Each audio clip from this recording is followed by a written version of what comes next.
हाय, English language पेपरमुळे घाबरता का? Don't worry.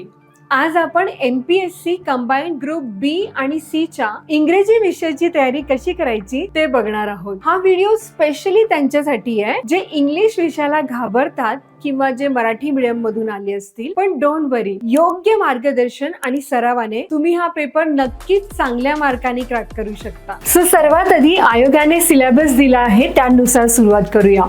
Syllabus मध्ये सर्वात आधी common vocabulary, sentence structure, grammar, use of phrases and idioms आणि कॉम्प्रिहेन्शन ऑफ पॅसेज हे टॉपिक्स आहेत. या सगळ्यात आधी जर तुम्ही पहिल्यापासून सुरुवात करत असाल तर बेसिक कॉन्सेप्ट समजून घेणं खूप गरजेचं आहे. आणि त्या बेसिक कॉन्सेप्ट मध्ये सुद्धा जे इंग्लिशचं फाउंडेशन आहे, for example parts of speech आहेत, टेन्सेस आहे, सेंटेन्स स्ट्रक्चर, मग त्यात सब्जेक्ट व्हर्ब अग्रीमेंट आहे किंवा सेंटेन्स करेक्शन आहे, या गोष्टींवर तुम्ही जास्त भर दिला पाहिजे. एकदा हे फाउंडेशन तुमचं पक्क झालं ना की तुमचे ऍडव्हान्सचे जे टॉपिक आहेत ते सुद्धा तुम्हाला लवकर समजतील. सो तुम्ही रोज 2 ग्रामरचे टॉपिक घ्या, PYQ समोर ठेवा, त्याचा पॅटर्न लक्षात घ्या, त्यानुसार अभ्यास करा आणि त्याच्यावरच 10 ते 15 उदाहरणं स्वतः लिहून काढा. टीचर्स कडून चेक करून घ्या. रिटन इंग्लिश हे तुमच्यासाठी खूप युजफुल आहे. त्यानंतर आहे व्होकॅब्युलरी.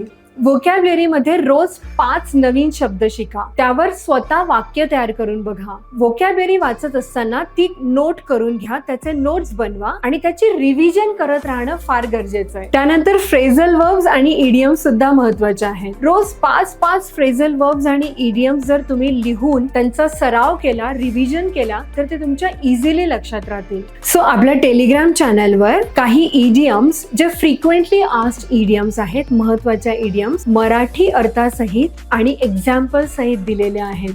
तुम्ही ते डाउनलोड करून त्यांची पुन्हा रिव्हिजन करा. त्यानंतर कॉम्प्रिहेन्शन साठी दिवसाड एक पॅसेज वाचा, त्याचा अर्थ नीट समजून घ्या आणि त्याच्यावरचे क्वेश्चन्स सॉल्व्ह करा. पॅसेज वाचत असताना कीवर्ड्सच्या खाली अंडरलाईन करा. क्वेश्चन्स सॉल्व्ह करताना ऑप्शन्स इलिमिनेट करत जा. टायमरचा वापर करा, कारण ऍक्च्युअल एक्झाम मध्ये वेळेचं बंधन असतं, स्पेशली कॉम्प्रिहेन्शन साठी. त्यानंतर इंग्लिश साठी असलेले खास मिनी मॉक टेस्ट दर 3-4 दिवसांनी घ्या. फॉर एक्झाम्पल काही टॉपिक्स जसं एरर स्पॉटिंग आहे, फिल इन द ब्लँक्स आहे किंवा सेंटेन्स अरेंजमेंट आहे, असे topic wise mini test solve केल्यामुळे तुमचं ॲक्युरसी वाढेल आणि कॉन्फिडन्स सुद्धा. इंग्लिश शिकणं म्हणजे काय फक्त ग्रामर शिकणं नाही. इंग्लिशला तुमच्या डे टू डे लाईफ मध्ये वापरा. नेहमी इंग्लिश न्यूज बघा. आरशासमोर 2 मिनिट तुम्ही इंग्लिश बोलू शकता. त्यानंतर शॉर्ट पॅरेग्राफ लिहायला घ्या. एकदम मोठ्या टॉपिकवर लिहिण्यापेक्षा सुरुवात छोट्या पॅरेग्राफनी करा. फॉर एक्झाम्पल तुमचं इंट्रोडक्शन लिहा किंवा